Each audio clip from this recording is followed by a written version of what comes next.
Class ഗ്രൂപ്പിലുള്ളവരെയൊക്കെ ഒന്ന് പറ്റിച്ചാലോ? നാളെ bus സമരമാണെന്ന് പറഞ്ഞ് ഒരു വോയിസ് ഇട്ടേക്കാം. എന്നിട്ട് കുറച്ച് കഴിഞ്ഞിട്ട് പറ്റിച്ചതാണെന്ന് പറയാം. യെസ്.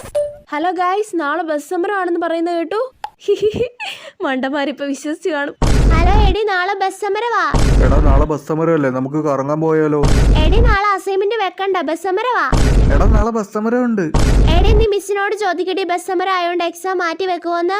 ഹലോ സാറേ, നാളെ ബസ് സമരമാണെന്ന് പിള്ളേരൊക്കെ പറയുന്നുണ്ട്. സത്യമാണോ സാറേ? ഞാനൊന്ന് അന്വേഷിച്ചിട്ട് പറയാം. ശരി സാറേ. എടി നാളെ ബസ് സമരം ആയതുകൊണ്ട് ഓൺലൈൻ ക്ലാസ് ഉണ്ട്. ഞാനൊരു കാര്യം പറയട്ടെ, ഞാൻ നിങ്ങളെ പറ്റിച്ചതാണ്. എന്ത്? ബസ് സമരം ഉണ്ടെന്ന് പറഞ്ഞ് ഞാൻ വെറുതെ വോയിസ് ഇട്ടതാടി. പോടി, മിസ് പറഞ്ഞല്ലോ നാളെ ബസ് സമരം ആയതുകൊണ്ട് ഓൺലൈൻ ക്ലാസ് ഉണ്ടെന്ന്.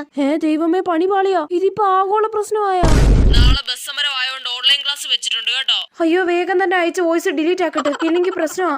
കിട്ടി ഡിലീറ്റ്. ഓ, നാളെ ബസ് സമരമാണല്ലേ.